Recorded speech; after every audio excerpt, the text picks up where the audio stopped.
വീണ്ടും വരുന്നവനായ യേശുക്രിസ്തുവിന്റെ നാമത്തിൽ എവർക്കും സ്നേഹവന്ദനം. ഇന്നത്തെ വായന ഭാഗം 2 ശമൂവേൽ 16 മുതൽ 18 വരെയുള്ള അധ്യായങ്ങളാകുന്നു. ഇന്നത്തെ ചിന്തയ്ക്കായി 2 ശമൂവേൽ 16 അധ്യായം 10 വാക്യം. അതിനു രാജാവ്, സെരൂയയുടെ പുത്രന്മാരെ, എനിക്കും നിങ്ങൾക്കും തമ്മിൽ എന്ത്?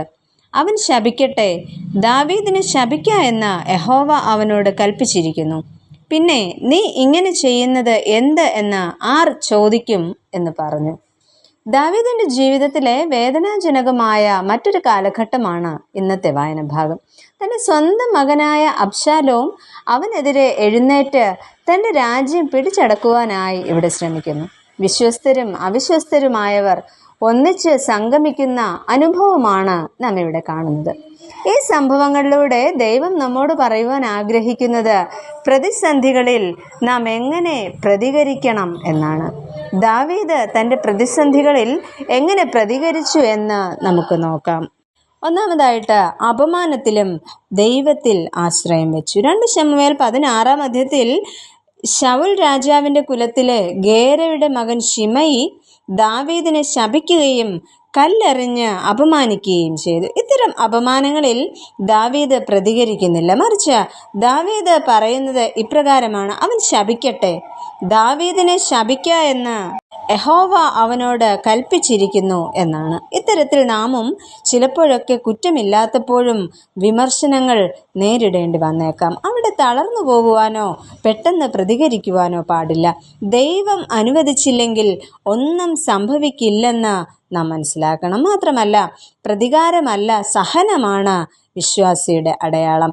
ഇങ്ങനെ നമ്മെ തെറ്റായി കുറ്റപ്പെടുത്തുമ്പോൾ അല്ലെങ്കിൽ അപമാനിക്കുവാനായിട്ട് ശ്രമിക്കുമ്പോൾ ഉടൻ പ്രതികരിക്കാതെ ദൈവത്തിൽ ആശ്രയം വയ്ക്കുവാനായിട്ട്, ദൈവത്തിൽ ആശ്രയം കണ്ടെത്തുവാനായിട്ട് നമുക്ക് ഓരോരുത്തർക്കും സാധിക്കണം. രണ്ടാമതായിട്ട്, പ്രതിസന്ധിയിൽ വിജയം വന്നാലും വിനയം നഷ്ടപ്പെടരുത്. 1 ശമൂവേൽ 18 അധ്യായത്തിൽ നാം കാണുന്നത് ഇപ്പോൾ ദാവീദിന്റെ ശത്രുവായിരുന്ന തൻ്റെ മകൻ അബ്ശാലോമിൻ്റെ മരണമാണ്. ഇവിടെ ദാവീദിന്റെ പ്രതികരണം ഹൃദയഭേദകമാണ്. ഹൃദയവേദനയിലും പിതൃസ്നേഹം പ്രകടമാക്കുന്ന ദാവീദിനെ നമുക്കിവിടെ കാണാം. സ്നേഹം ശത്രുതയേക്കാൾ ശക്തമാണ്. ദൈവം നമ്മെ സ്നേഹിക്കുന്നത് പോലെ നമ്മളും സ്നേഹിക്കണം. ഇത്തരം പ്രതിസന്ധിയുടെയും ഹൃദയവേദനയുടെയും മധ്യത്തിലും നാമും ദൈവത്തെ വിട്ടുകളയുവാനായിട്ട് പാടില്ല.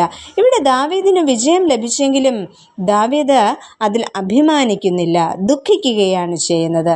വിജയം ദൈവത്തിൻ്റെ കൃപയാണ്. അതിനാൽ വിജയം ലഭിക്കുമ്പോൾ അഹങ്കരിക്കുവാനായിട്ട് പാടില്ല. എല്ലായ്പ്പോഴും ദൈവത്തിന് മഹത്വം കൊടുക്കുകയും ദൈവസന്നിധിയിൽ വിനയപ്പെട്ടിരിക്കുകയും ചെയ്യേണ്ടത് ആവശ്യമാണ്.